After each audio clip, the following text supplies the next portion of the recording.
Hello everyone, I am Tacet, and today I'm going to be going over the Gems of War Pharaoh's Tomb event, in which the Tome Knight is added to the game. Of course, the most noteworthy thing that we got going on this week is the final week of Campaign 2, so if you still want to finish out everything, you still have time, even if you're lower down on the completion of it. As long as you get it done before next Monday reset, you will still be able to get all of the rewards. Even the free side is pretty decent this time around. As far as going up to 850 on the free side, you end up getting 2 purple deed books, one earlier on, and the other one, of course, at 850. And of course, on the paid side, you have yourself all 3 of the components that you need in order to make the Duskbringer weapon. Well, Duskbringer weapon's kind of average, and you'd be better off going for Dawnbringer first, for sure. It is still a new weapon, nonetheless, and is situationally usable.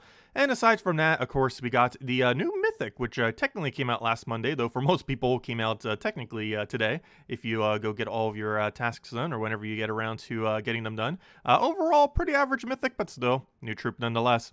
And speaking of mythics, don't forget that in the Glory Gem Guild and VIP chest drop table, we still have the previous mythic lurking around. So if you don't want to get this, make sure to save your keys until Friday. However, if you do want to get this, you still have all of today, Tuesday, Wednesday, and Thursday to go open your keys that you get throughout the week or from your guild or anything else to go and attempt for this troop. But anyways, while we're in this menu, let's go over the very first thing that we normally do, and that is, of course, the Glory troop. So it comes in with yellow-blue. So if you need to stock up on those, there are plenty to be gotten. As far as the troop itself, it's a little bit average. It destroys a column, so you do end up accumulating the mana for it. It does that for 13 mana cost. It then gets to gain a bunch of armor and attack, boosted by yellow gems at a 2x boost ratio, then gains barrier. It sounds like it'd be pretty good in something like an arena sense. However, in normal gameplay, I don't really foresee this thing really being that usable. It only has like a 30% reduction kind of thing, has like kind of like the standard dying that almost pretty much every undead has. So overall, pretty lackluster, not really something you're going to be using. It's basically just obtained to go and max it out in order to go for kingdom upgrades. If I'm not mistaken, Kedar can reach 19 stars this week. Where is Kedar? Kedar, where are you hiding? But I believe it can, because the other troop I don't have upgraded yet. Yeah, it can end up reaching 19 stars. So you can end up doing that with the 2 new troops. And yes, there are 2 new troops. If we go under the event key drop table, there is a new troop within this drop table. If I could go and get it. Oh gosh, we already got it earlier. So I already have it set up for the, actually I don't even have any team set up for it. It's actually pretty bad.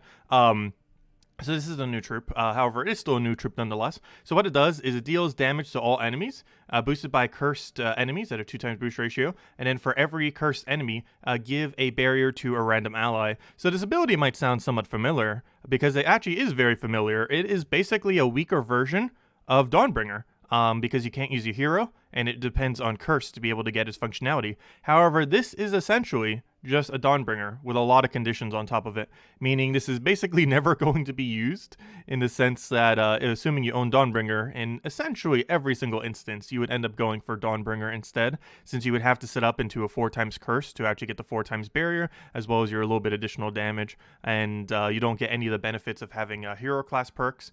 His extra little thing for being a legend is pretty lackluster as well, which is a 25% chance to curse a random enemy when its turn begins, which is a very low chance, and it's completely random, and there's plenty more consistent curses out there. You would never actually use this as a cursing option. You would literally have to put a cursing option onto your team just for him to effectively be able to curse. That is how bad his curse option is. So overall, pretty bad troop, however, still a new troop. Also, event key drop table does have Ferris Ra in it. That's probably the most noteworthy thing. Keeper of Souls and Ferris Ra. Keeper of Souls, one of the most controlled skull spammers in the game. Of course, the new troop, which if you just want to get for kingdom upgrades and such, and of course Ferris Ra is in the drop table. Let me just try getting 2 more copies of him. I think we need 1 more. Can we pull random Ferris Ra? No, but we got what we needed. But Ferris Ra is in drop table. Obviously very low chance, as it normally is, so do be wary of that. But it is still possible, so there is a chance, if nothing else.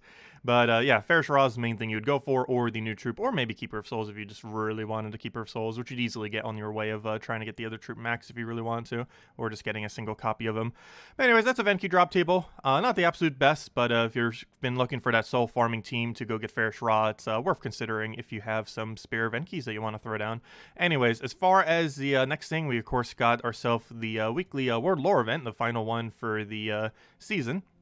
As far as what you do here, you basically just do it on rarity order. Just go from highest rarity, go down to lowest rarity. However, it does give you more points every single time you do the same battle. So generally, whatever your first blue battle is, you're going to want to focus on that. So essentially, as far as these battles are concerned, every single time you do them, they give you slightly more points. So as far as the two lowest rarity, the Anabite Warrior and the other one, you'd basically just want to focus on whichever one you initially get the most of after you clear out all of these rooms. So let's say we have like 4 of this and then 1 of the other ultra rare. We'd want to focus on that as you get ever so slightly more points that way. It doesn't make that huge a difference, but can close a little bit of a point gap due to the fact that they give slightly more points when you keep doing the same ones. Anyways, it's a pretty straightforward event. We have Assassin Defender as well as Yellow Purple. One thing that you can do for the earlier battles, and I'll be showing the other team a little bit later down, but you can actually just wall of tentacles into a big hero weapon. Obviously, this could be pretty much anything you want as far as weapon. It could be a Black Manacles, it could be a Dawnbringer, who knows? It could be a Duskbringer if you really want to, though I wouldn't advise that. You could do a Doom weapon there. It's obviously you could pretty much do whatever you want there, whatever you want to build into. But triple wall of tentacles, this should be able to go and tank up so you don't die. It ends up giving you a bunch of mana to all your allies. You basically just keep cycling them. Essentially, you get the first one to full mana, the other one to half mana, and then you just keep infinitely casting them, and you're pretty much good to go. You just keep getting your mana for your weapon, you throw down your weapon, and you just end up winning out. And that's pretty much all you have to do, at least for the earlier battles anyways, or if you need to build a cheap team. Of course, this Dawnbringer can be whatever you want. It doesn't have to be Dawnbringer. It could be pretty much any weapon you want. Ideally, something divisible by 5. However, the 18 mana cost Doom weapons are that do full AoE damage are still a very decent option for it as well. But there's not that many mana accumulations, so you kind of do have to go the Wall of Tentacles if you want to go like really spammy with it, or you'd have to go with a hero weapon that does it and then do it into other options. Anyways, as far as things that we got going on throughout the week, we got Stonesong Eyrie this Tuesday, which is maybe worth considering doing Purification on. It's one of those that you can kind of do without needing potions. However, if you do want to get it done, it should be pretty straightforward with potions for sure. On Wednesday, we're going to be getting a new skull. It's not currently showing here, but we do have a new skull undead pet, which basically just looks like a skull. You could probably see it in your own game. I just had a pet battle recently, so it's still showing that. But it's basically just a skull with undead bonus, which is a new pet. This Thursday, we're going to be having class event for Necromancer hero class. Necromancer's okay. Normally, Archmagus is better in almost every situation, though.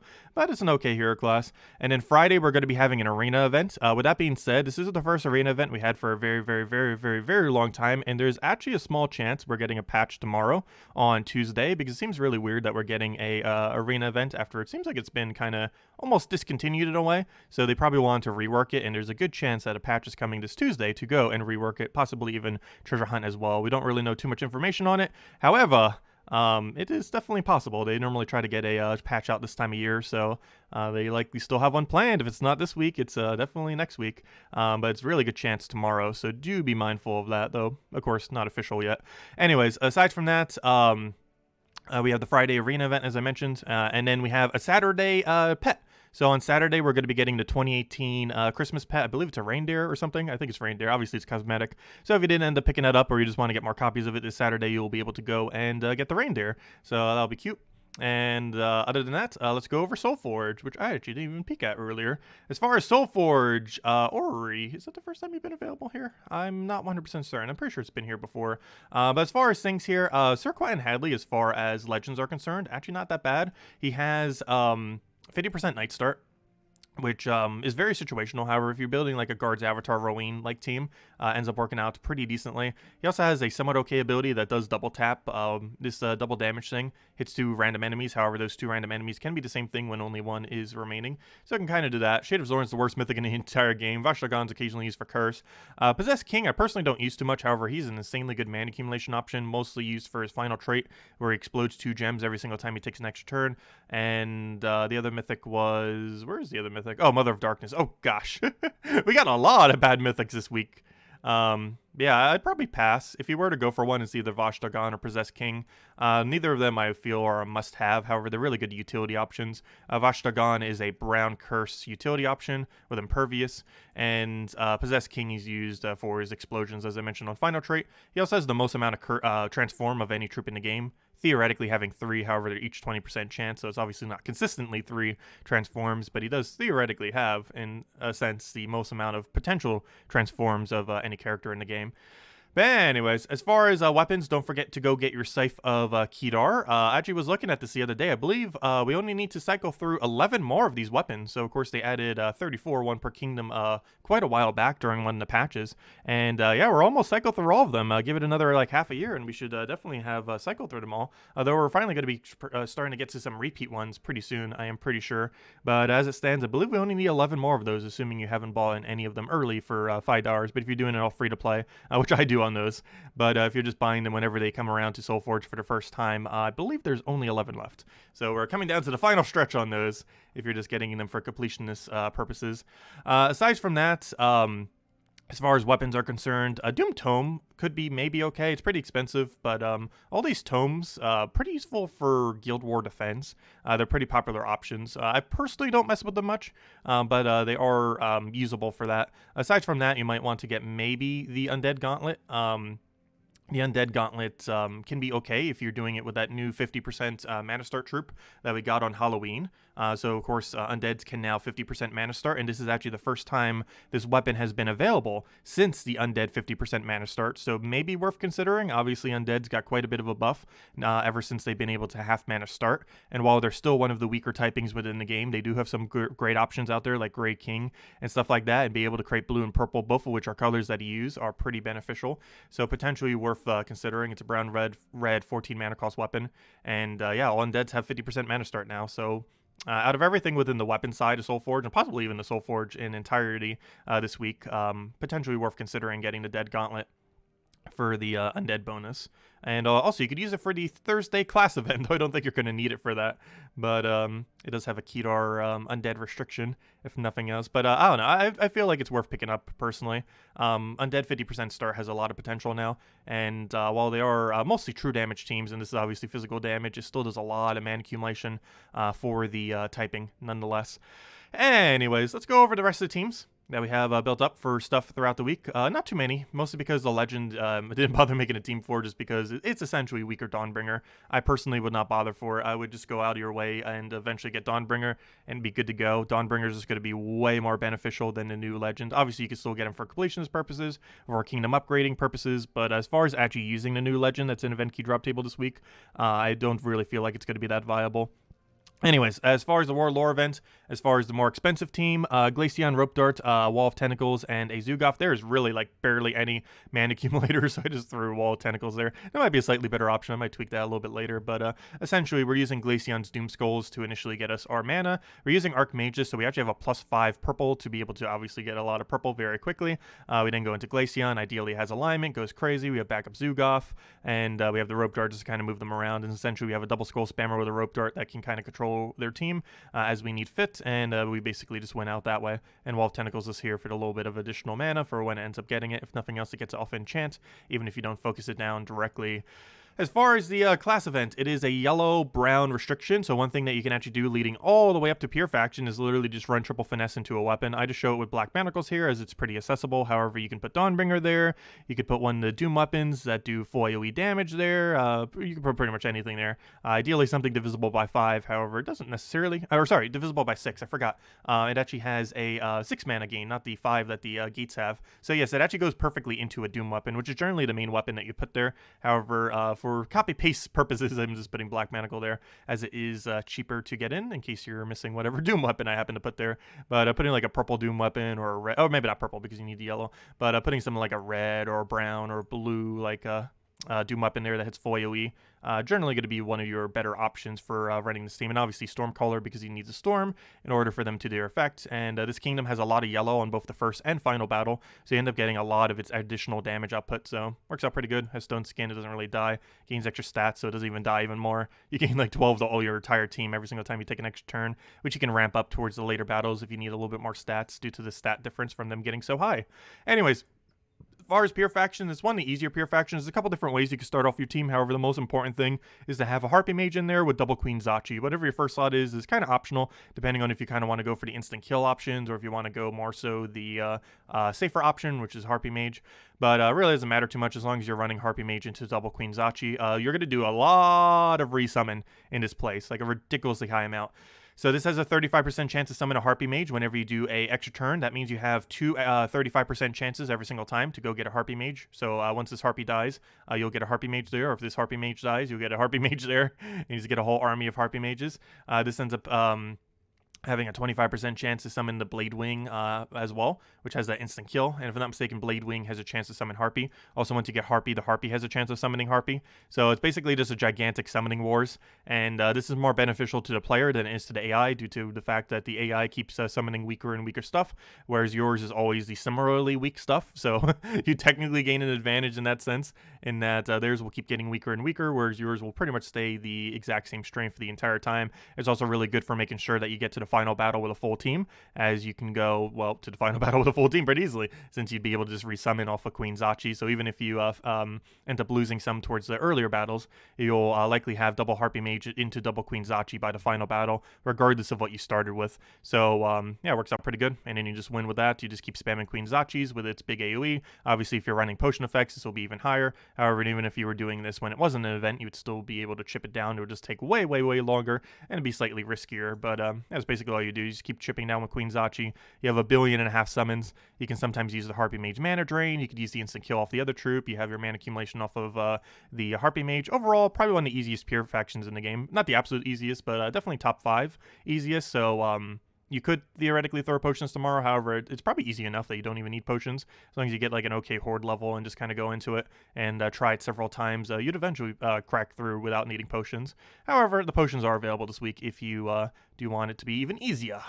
I think I ended up ultimately running with the potions anyways when we did it on the week that it came out. And anyways, as far as the Thursday class event, we got ourselves the Necromancer class.